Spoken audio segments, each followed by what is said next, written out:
Hello everyone, I'm Jordana Van of Ravenlight Holistic Healing, and today we're really going to delve into something that you guys ask me about all the time, which is how do I know if something's a spirit guide and I should start trying to figure out what message it's giving me versus it's just some cool random encounter and there's no need for me to do anything at all. I actually have another video that talks about this, but it's 6 years old, and I've really grown a great deal myself since that time. So I thought it was about time for an updated version of these instructions. Before we get started, as I mentioned in my most recent videos, I'm no longer accepting new clients so that I can focus more of my time and energy into creating a lot more videos for you, and into finally finishing some of the books I've been promising. But new clients made up 50% of my income, and so those funds will need to be made up somewhere if I'm going to continue using my time to create new free media. If you feel called to become an official member of my YouTube channel, not only will your monthly pledge help fund my work, but you will receive special perks in exchange. All members will receive exclusive updates on what I'm working on, and I will occasionally share with them animal wisdom that doesn't appear in my videos or anywhere else online. At the lowest tier, you get a loyalty badge to show your support publicly, as well as the ability to use a set of emojis just for channel members in your comments. My members are already using those. It's so much fun when I get to see it. At the second tier, you get to make video requests, and these will go on the official list from which I will draw new animal wisdom video topics. I get so many requests from all over the world that I felt that this was the best way to ensure that those who are supporting me are the ones who get the videos that they want. So as much as I love you all, second and third tier channel members are the only ones whose video requests will go on my to-do list. At the third tier, you get to vote in the polls that I'll be using to select videos from the request list. So especially now, when the whole membership thing is so new, if there has been a video you've been dying for me to make, or you'd wanted to get a session, an animal totem session, and now you can't, this is really the time to join as a member because it's a lot more likely that your choice will be included in an upcoming poll and you'll be able to vote for it. While the perks are important, at the end of the day, what you guys are really doing is becoming my partner in creating the kind of work you've come to enjoy receiving from me, and I cannot tell you how very much I appreciate you. If you'd like to learn more about becoming a channel member, just click join next to the subscribe button below and that'll get you started. Also, and thank you guys for being so patient, don't forget that if you want to be informed when I post a new video or make a new community post, it's not enough to just subscribe to my channel. You also have to click that little bell icon and next to the subscribe button, so many buttons, and click all, or YouTube is going to notify you only about the videos that it thinks you want to know about, and that might be none of my videos. Got it? Okay, so let's get started. So first off, there's something really critical to understand about the whole is it a spirit guide, is it not conundrum that should help lower your anxiety levels a bit if this is something you've been ruminating about. If the universe wants you to know something, it's going to keep right on trying to make sure you get it. So if you get it wrong, like you decide that weird spider encounter was just a weird encounter and it doesn't mean anything, but it does mean something and that something was huge, the universe is going to keep sending more spiders or dolphins or naked mole rats, whatever. The universe has your back. That's why I tell you guys that if something shows up 3 times, even if it's in dramatically different ways, it's probably time to take it seriously. Once may just be interesting, 2 is a bit of a coincidence, but it could still be a coincidence, but 3 is usually a message. And the universe will send you more than 3 if needed. By the time you've hit, 7 encounters, even spiritual novices among us are going to be going, I think there might be something to this. Also, animals are not the only way the universe tries to help us help ourselves. If the animals just aren't working, there are going to be other signs, sometimes literally. You might see a billboard that actually tells you what to do, or a license plate, or a bumper sticker. You might hear something on the radio or read it in a book. The goal really is to help you. So the universe doesn't want to be impossibly cryptic here. When you aren't understanding the message, more often than not, you do kind of know what the universe is talking about, but you're just either A, not wanting to look at it because you're afraid of what it would mean if you did, or B, you're not taking the issue seriously. So, for example, owl almost always means that we're ignoring some truth. Usually that someone's deceiving us, or we're deceiving ourselves, or we're actually really unhappy with something in our life but refusing to own our power and change. I cannot tell you guys how many times I receive a comment that says something like, "I hate my life and owl keeps showing up. What does that mean?" It means to look at why you hate your life, stop being a victim, and start changing. The universe is telling you that the problem is that you are refusing to face the problem, and that you do have the power to fix things and to get on it. That's really it. Or someone strongly suspects that their spouse is cheating, but they're too scared to ask those hard questions because they don't want to deal with the drama. Owl loves to show up for those fireworks. Truth hurts, but lies hurt longer. In the case where we're not taking the issue seriously, and that's why we're not getting the message, I am as guilty of this as the next person. Sometimes we've just been dealing with something for so freaking long, and we've spent so much time telling ourselves that we just have to suck it up and endure, that we've actually forgotten how awful it is. We've kind of gone numb to it. So if you're pretty sure a critter is trying to give you a message, but you can't figure it out, it's time to ask yourself, what unhappy thought do I think 100 times a day, every day, but tell myself that I can't do anything about? That is probably the message that the universe is trying to give you, to look at that thing. So everything from I'm worried about money, to I hate my job, to I wish my wife was kinder to me, to I'm jealous of so-and-so, to I should eat better, etc., is where your attention should be directed. We really do create our own realities, guys, truly. And it's not about what we're thinking, it's about what we're feeling. So please don't get scared to think negative thoughts and worry that you're going to create more to be unhappy about. Instead, use the negative thoughts as a tool. Look at them. Use them to get at your beliefs. Thoughts are expression of emotion, and emotions are tied to our beliefs about our lives and the world. When you begin to understand what you expect from life and learn how to change those expectations, life changes. This is literally what the universe is trying to get you to do when it gives you a message, any message, to do some internal investigation, understand how your life is in some way reflective of what you believe, change your beliefs, and create something happier for yourself. Or it'll give you a thumbs up because you're already doing that. How exactly to do the whole changing of the beliefs thing is a whole nother video. But I think it's important to start off any discussion of whether or not something is a message by helping you understand what those messages actually mean. So, how do we know if it's a message versus we just saw a super cute baby skunk prancing around our yard this morning, or it was just a cardinal being a cardinal and smacking into our dining room window because it thought it saw another bird and it really just saw its own reflection?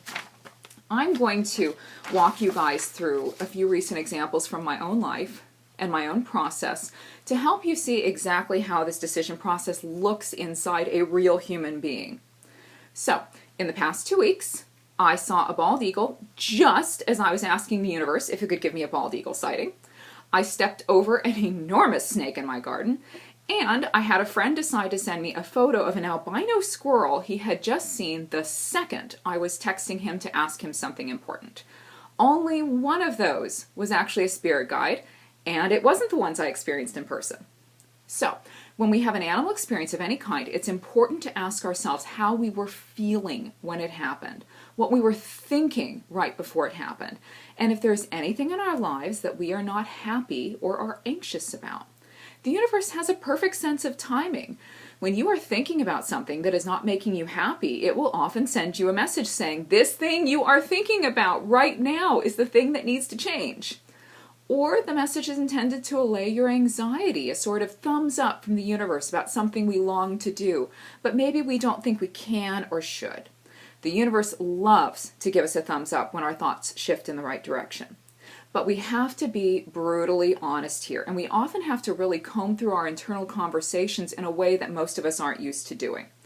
The universe could be pointing to something about which you've just decided, well, I guess I can't ever change that, so I'm just going to endure something that you've just come to see as background noise in your brain because it goes through your head so much. On the other hand, we tend to forget that we live in an ecosystem and that we are not the only animals here. In a healthy ecosystem, there are birds and squirrels and lizards and all manner of other creatures also going about their daily business. Sometimes the reason you just saw the chicken cross the road is because your neighbor has free-range chickens like mine does. Or you saw a coyote because a pack of coyotes lives in your neighborhood. You might almost hit an owl that drives in front of your car simply because it was chasing a mouse across the road right as you came along. Sometimes the animal sighting is just because you are a member of a functioning community, and that is all it means.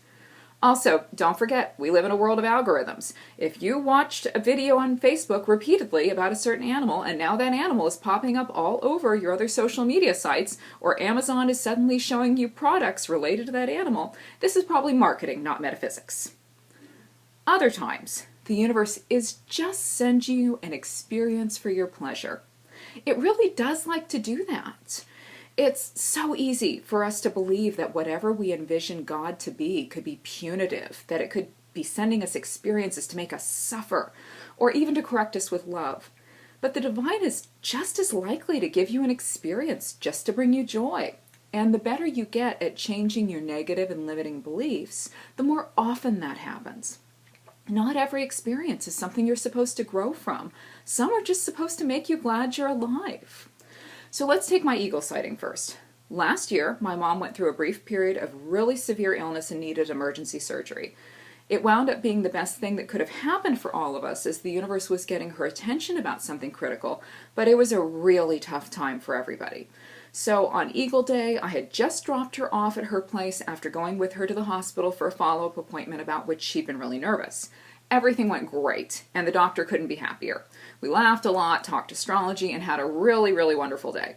So here I am driving home, and I'm about to cross one of the Ohio River bridges back into Indiana, and I think, universe, I would love to see a bald eagle today. There are bald eagles that nest in the area, so this isn't an impossible request, but I've only ever seen one, and it was last year. So at the exact moment I make this request, this huge bald eagle soars overhead, and I'm in awe, and I'm craning my neck in a way that probably wasn't smart considering I was piloting a vehicle at 70 miles an hour. I swear I need a bumper sticker that says "Caution, driver is a bird nut." Anyway, a few seconds later it disappeared from view, and I'm on this total high. But, because it's me, I think, well, okay then, was there anything eagle could be wanting me to know?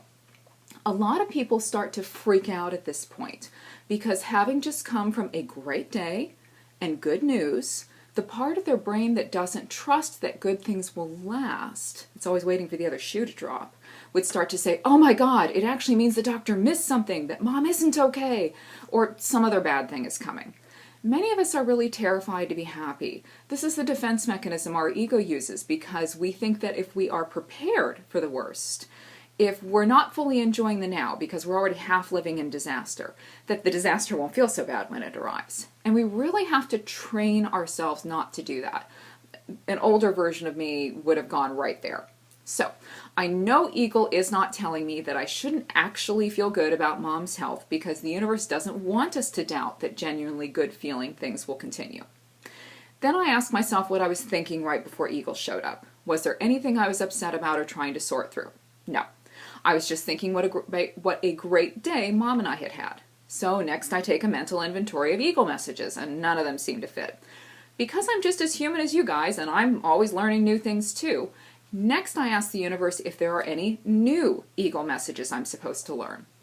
And what this means internally is that I literally ask that question, then quiet my mind and see what comes. At least 75% of being intuitive is learning not to dismiss what comes randomly into your mind as imagination and treat it instead as a message from the divine or your higher self. So I open myself to Eagle and nothing arrives. No sudden flashes of insight, no books or other resources pop into my mind, no urges to go someplace or talk to someone. Even if you don't know a darn thing about spirit guide messages, this step will serve you. When you're relaxing into intuitive reception, if you need to know something, notice need, not want, need to know something, it will usually come. What comes may make no sense, but if you follow it, you will still get where you need to go. It should be added here that one of the key words is relax. If you can't let go of fear about not hearing anything, or fear about what you do hear, your intuition is not going to work very well. Now, unless you've been doing this for a really long time like I have, doing it while driving may not be the safest thing ever. You may also not be able to remain consciously unattached to an answer.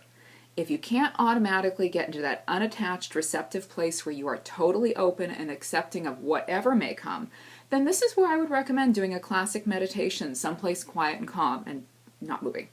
Make the animal you've experienced the focus of your meditation and see what your mind shows you. So the last step, I ask myself, do I want to pursue this further? Do I want to look up more info on Eagle? Or does doing so feel like work, like something I'd have to force myself to do? If you are unattached to the outcome, you're okay if you're asked to pursue Eagle further, or you're okay if what comes to you is let it go, you'll usually get a really clear emotional response when you ask this question.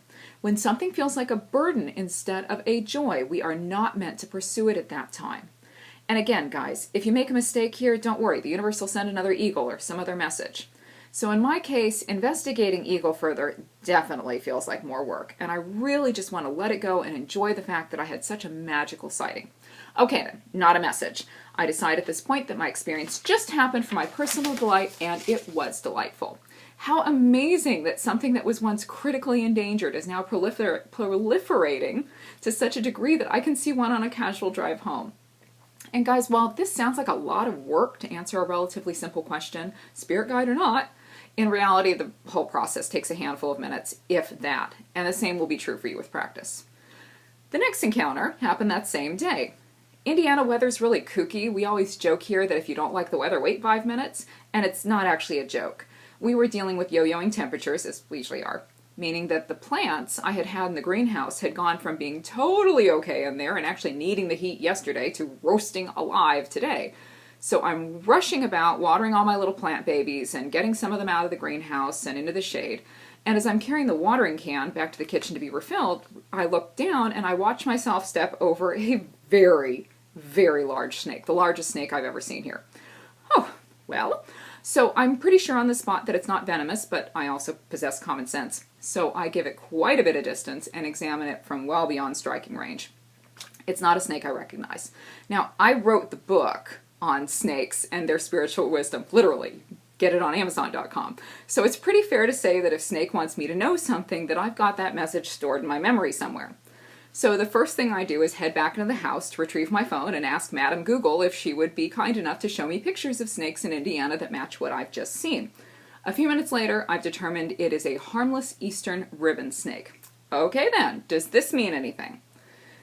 The first thing that comes to mind is the connection between eagles and snakes, with snakes frequently serving as a meal for eagle. So, more specifically, while eagles will eat all kinds of snakes, my first association is always with venomous snakes, as certain eagles are among the few critters able to eat them without being hurt ourselves. Our own personal associations with an animal are more critical than anything else. So, the thing here is, though, that my darling snake isn't venomous, and this just doesn't feel right. That kind of message would be more likely to indicate that I was feeling victimized by a snake, somebody toxic and deceptive, and that the universe was telling me that I needed to stand up to the snake and get them out of my life. And this wasn't happening at all. So now it's time to inventory everything else going on with me. What was I feeling and thinking right before I saw the snake? Indiana weather's crazy. I've got to find time to actually plant my flowers in the ground. I've got to get back to a few clients. Okay, does snake feel like it's present for one of my clients? Does a certain client pop into my head when I think of the snake, and so it's actually a message for one of them? This tends to happen, and then the client messages like 3 days later. Nope, not a client message. So it's just an ordinary day, nothing feels awry. I do a quick mental inventory of snake messages, there are a lot of them, and still nothing feels right.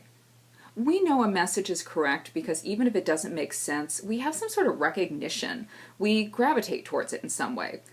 This is an awareness that may not come naturally or may take time to hone, and it happens through practice. We simply begin asking ourselves how possible messages feel, and gradually through experience learn to discern when something feels meaningful and when it does not. So no snake messages are grabbing my attention. I open my mind and ask, is there anything I need to know? And all I get is emptiness. Again, you might need to do a full meditation for this part if you aren't able to be unattached to the message yet.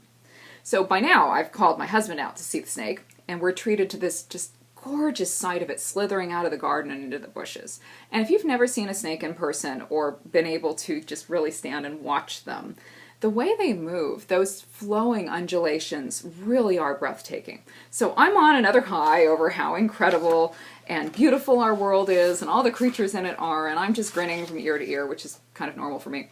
So the last question to myself, do I want to try to research snake further? Do I feel like investigating eastern ribbon snake and looking for its specific wisdom? So does the idea feel like work, or am I truly content with the joy of having witnessed it? I'm content. Okay, not a message. So the last encounter, which was not so much an encounter as what happens when two professional intuitives are good friends and one sees a weird freaking animal. On the day in question, I was just getting ready to message this friend of mine with a very important ask. I'm in the process of letting go of some major responsibilities, and I intended to ask him how he felt about taking them over from me. I'm feeling an arguable sense of rightness about letting this go, but also a lot of grief, as there is with anything that we've put effort into building and which we've long loved. Every day that week, I asked myself, is today the day to message him? And every day, higher self gave me a hard no. So finally, the right day arrives. I message him, and half a minute later, there's a shocked reply and a photograph of an albino squirrel that he had just encountered and was rushing back to his car to message me about. It took me all of 2 seconds to know that that squirrel was a message for me and not for him. How did I know? For one, it just felt right. It resonated. This might sound a bit dramatic, but it's accurate. What it often feels like for me when something resonates is like somebody's just struck a big gong inside my chest. So, second, I work with squirrel all the time for clients. And so I know that one of the things that squirrel represents is letting go of things that no longer serve you, no matter how much you've loved them, so you can make room for change. This is exactly what I was hoping to do in this conversation with my friend. The thing is, I see dozens of squirrels every day, and so does my friend. So the only way the universe would get us to pay attention to squirrels is if it were uniquely striking in some way, polka dotted or bright white. If you normally see a critter all the time, and then suddenly it appears in a dramatically different form, that almost always indicates that you need to revisit that animal's wisdom, no matter how well you think you know it. Then there's the timing. It arrived exactly at the moment I was thinking about a big change that was long coming, and one about which I did feel some anxiety. While I knew I was going to make these changes, I had to. There was still a part of me that was really afraid of what would happen afterwards. And again, that was really aching a bit with the loss. So talk about a thumbs up from the universe. Really, aside from whether or not something resonates with you, the most important way to know if something is a spirit guide with a message for you is to ask yourself, were you in a state of disquiet emotion when it arrived? If so, the animal is probably linked to that situation. And of course, albino squirrel was totally right. My friend is delighted to take over these responsibilities and will do an exceptional job, and I feel complete peace with letting go. Now, there is a spiritual significance attached to the color white, and I did have to ask myself whether or not I needed to delve more deeply into this. Was the color of the squirrel relevant? Or had the universe sent a white squirrel because it had to be unusual enough to get my friend's attention? So I submitted this to the exact process I described earlier. Did the color feel important? Not inherently, no. Did any of the messages I already knew involving the color white relate to my experience? No. Lastly, did I want to pursue it further? Nope. I was just excited that I got to see this gorgeous picture of a wild albino squirrel. So, okay, the white, super cool, but not a critical part of the message. So I hope this has helped you guys better understand how to make the spirit guide versus random encounter determination for yourself, and also a little bit about what those messages might mean. Remember that with practice, this process becomes quick and often instantaneous. You don't even need to think about it anymore, you just feel. I've broken it down for you so you can see the steps, but they really just happen boom, boom, boom. And if you're not even remotely there yet, don't worry, at one point I sure as heck wasn't either. Also, remember that while I'm no longer seeing clients, I will be putting more videos and posts out here on YouTube, and you can be part of that process by becoming a channel member. You can also follow me on Facebook at Ravenlight Holistic Healing. Do not look for Jordana Van. I do not accept personal requests, friend requests. You can also look for me on Instagram at Ravenlight_holistic_healing. And keep in mind that as much as I love you guys, I don't offer personal guidance on your spiritual situations. There are just too many of you to be able to do that accurately and responsibly and still have enough time to engage in the research and writing necessary to produce these videos and books. But if you follow my work, you'll often find precisely the resource that you need to help yourself. Have a wonderful day, guys. Cheers.